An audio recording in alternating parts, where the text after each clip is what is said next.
Hey there, Internet! Welcome to the Hard On Gear channel, where I discuss and review my used and abused knives and gear. I have been on the hunt for an axe. For the past couple years, I've been using the CRKT Chance and Held Bolo as my main chopper.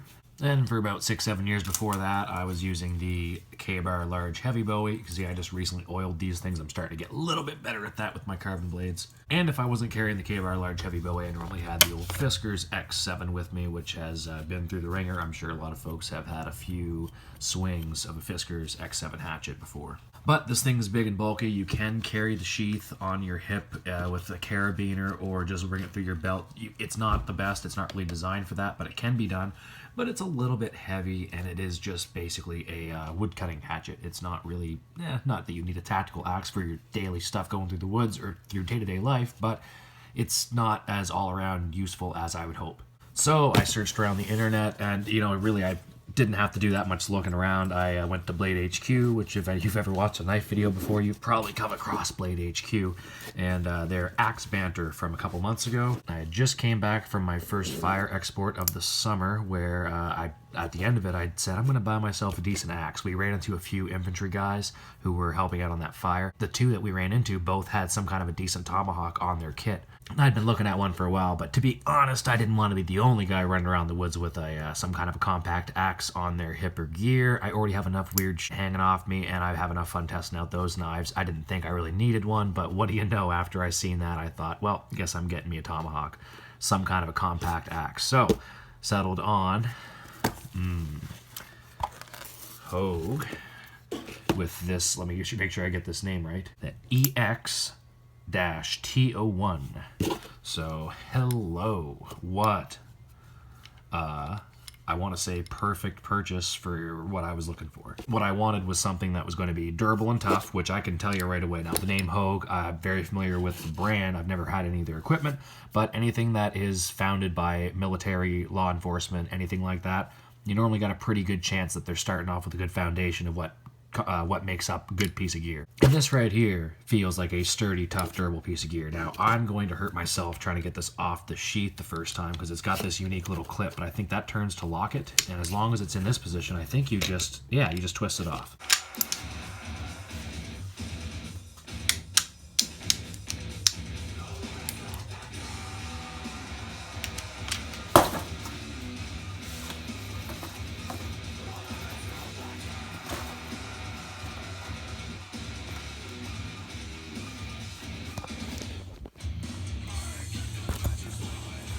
And it's got this little sheath, little blade protector on there. So this is, as you'll notice, a lightly used one.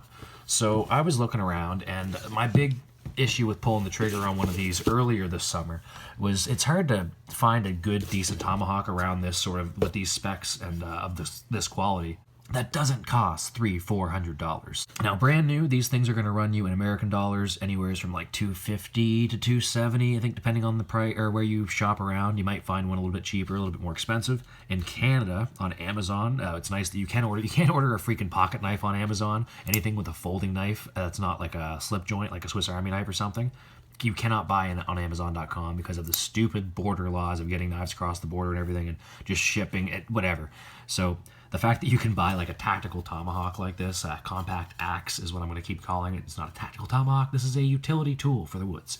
But this off Amazon for about $370 for the top end, and as low as like $344 in Canadian dollars. So this one I got used, I believe it said lightly used about 10% on the description, which I'd say is fairly accurate. It said light wear at the tip, which the rest of the blade looks like it's in pretty good shape, but there is a slight chip at the edge here, which I won't mind sharpening out because it looks like it's going to be a pretty easy job. It's not burred too bad, just a little nick in the blade. So I paid $170 for this, which is phenomenal for what this is, and it's, I'm saying, nailing everything that I was hoping for so far.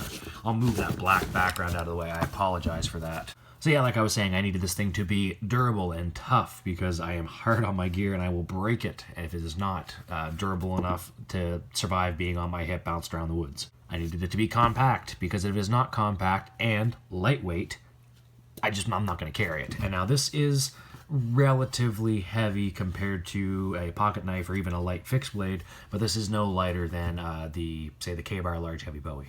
There's the Hogue scale width. What you can see now is a shiny new Hogue sticker, and there are a nice big stack, a much larger stack than this, of Hogue stickers. So if you're in Canada and you want me to mail you a couple of these things, hit me up, Instagram or the email preferably. And if you want to send me your address, I will hook you up. If you're in Canada, postage is pretty cheap. If you're outside of Canada, hit me up. We'll see what we can do. I can't promise that I can afford to send a bunch of postage to a bunch of crazy countries, but I'll see what I can do if you want to support the channel and throw these stickers around, especially if you've got a knife channel or something else where you want to pop one of these on somewheres, a toolbox or a laptop or whatever. Let me know, and I'll see what I can do for you. In the future, there'll be some kind of an online shop, and I'll get some t-shirts or hats made up and whatever, and I'm sure you'll be able to get the stickers on there as well with some more streamlined shipping. So, the EX-T01, I'll remember that eventually, from Hogue weighs about 14.9 ounces, so just shy of a pound, about an ounce shy of a pound. And the K-Bar Large Heavy Bowie, 14.85. 8.6. So, yeah, 8.8, 8.7. Yeah, so these things are about identical, like literally almost identical in their weight. So I've been carrying this thing around for years and years, and it's awesome, but it's definitely not as good of a cleaver or I shouldn't say it's not as good of a tree cutter downer, because I've cutter downered many trees with this Large Heavy Bowie. This is a little more purposely built for that kind of task, and while this is a great defensive weapon against wildlife attacks or anything else you might encounter while you're out in the bush or going about your business, this is great, and this is versatile for a lot of different things other than chopping and hacking. This is really just a chopper and hacker. There's a reason why tomahawks and hand axes and such have pretty much been a staple of hand-to-hand combat for as far back as you can find traces of humans using weapons and tools. But this thing's a beast, don't get me wrong. I love me this K-Bar Large Heavy Bowie. Check out the review for this if you want to. It's discontinued, but there are still plenty available in the secondary market if you want to pick one up. Also, it's got to be functional, or else why would you bother carrying it on your gear? So highly functional. I watched a few reviews and kind of use and abuse tests on the old YouTube, and this thing actually performs pretty well as a chopper. I've seen some people chop through some pretty good trees. Lots of popular knife channels have a review of these up, and you'll keep an eye out, I'm sure, in the coming months, as there's going to be multiple reviews and use and abuse tests on this thing as the months and years go on for the Hogue channel. So keep an eye out for those in your little side panel of suggested videos.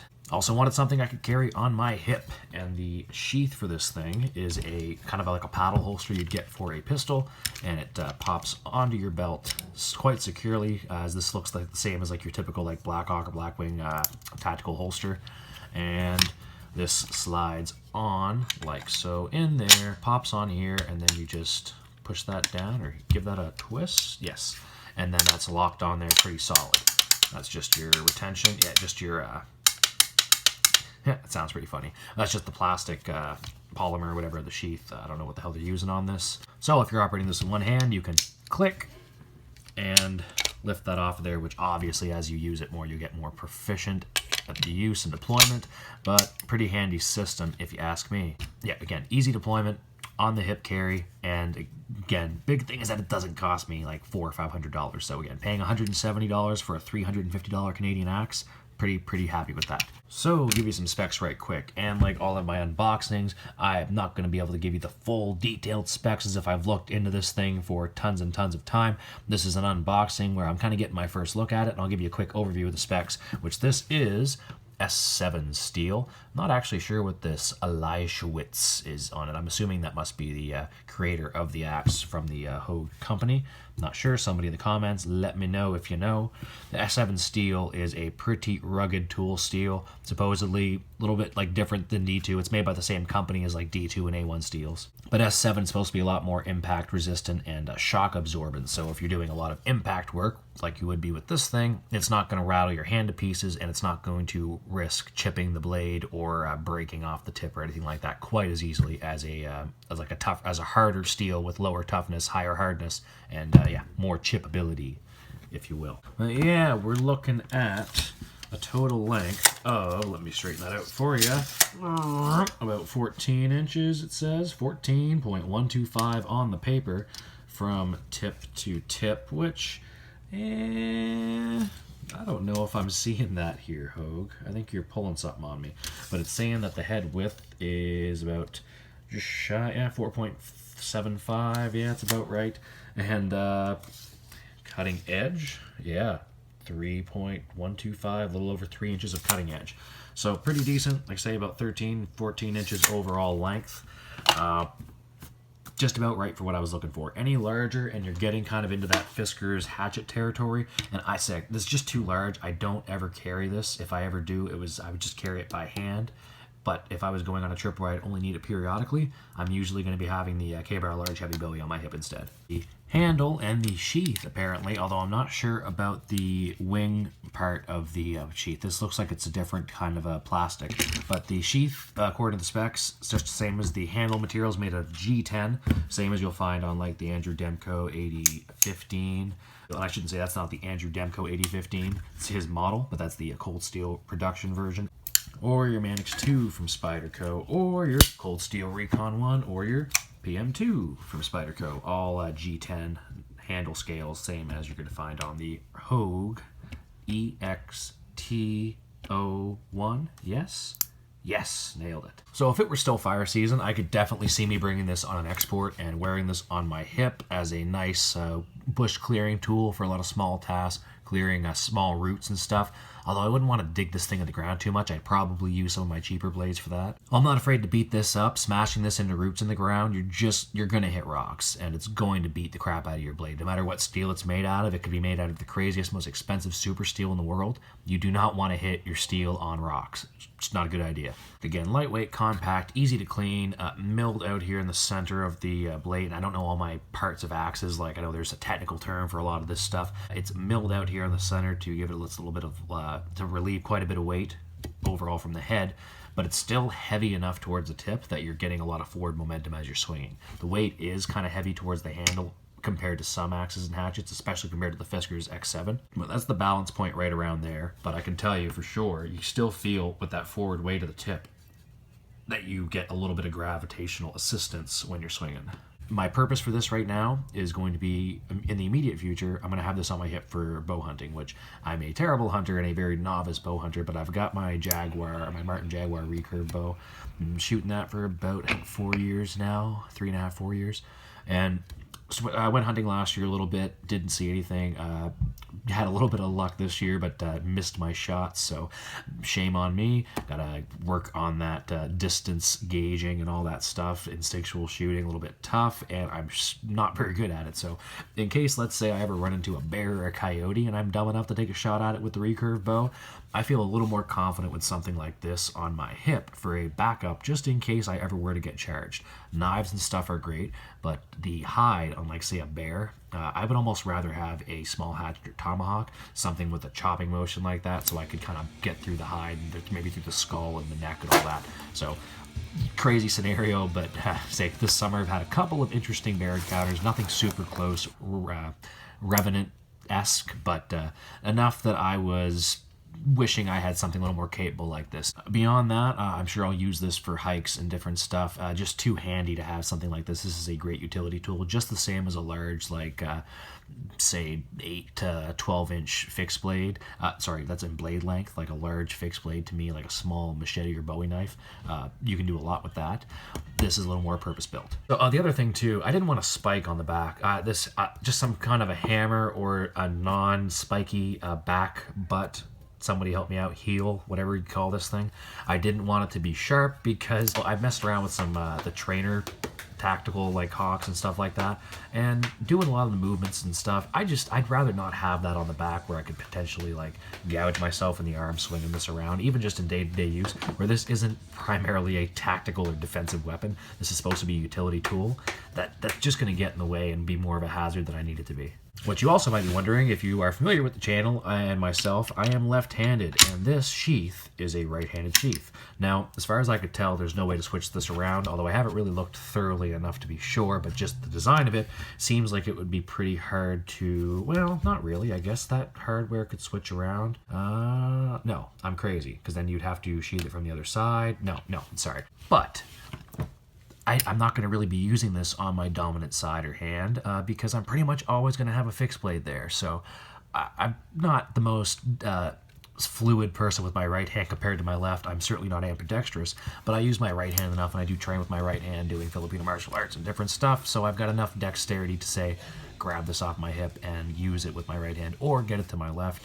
But like I said, fixed blade predominantly on my left side of my hip. This will be going on the right side. And beyond that, I suppose, as a person potentially gets into the infantry and military and maybe see what happens from there, this is a pretty handy tool for someone in that line of work, where there actually could be a little bit more of a tactical and defensive or offensive purpose for it. And I'm not promoting the use of knives or axes or tools like anything like this for self-defense or combative or tactical purposes. These are tools and work tools only, and just letting you know, YouTube, in case you are wondering. Just a tool, work tool, not a tactical axe. Not a tactical axe.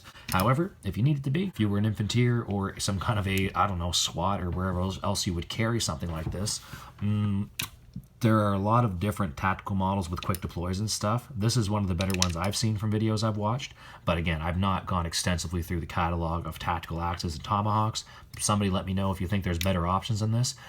Reading Jack Carr's books, you really, really, really want to buy a Winkler tomahawk. And I'm tempted. It's just, again, $500 or $600. That might even be the American price. They're bloody expensive, but Henry Winkler, really cool dude. Seems like a great guy, great company, and very purpose-built tools. It's just a little too aggressive with that front tip. I can't really justify that as a woods tool. That's really just built for one purpose, as Jack points out in his books. And at some point, I'll end up getting an Amtac Northman or a Minuteman, so I just didn't want to be too much of a fanboy and get the whole Jack Carr James Reese EDC, but I think this is going to be a good compromise for the price and pretty much do everything that I want it to do. But yeah, let me know if there's an alternative to this that you think I missed out on, but I'm pretty damn happy with this, and I'll let you know how I make out with it. And I know I've got a ton of unboxings and not a ton of reviews lately. I've been blowing my load from this fire season on a lot of this stuff, just trying to build up my inventory while I've got the cash flow before I go in the infantry and I'm poor for a few years as a private. Soon you will see a lot of this gear getting reviewed because I have been using it and abusing it and filming a lot of stuff, so I'll get some more footage on some of the videos I've been promising you guys from a lot of the old reviews and unboxings from the last few months. Keep an eye out for that stuff. Again, if you're in Canada and you want a couple of these stickers, give me your address via the Instagram or my email, hardongearchannel@gmail.com, or hardongearchannel at Instagram, on Instagram at hardongearchannel.com.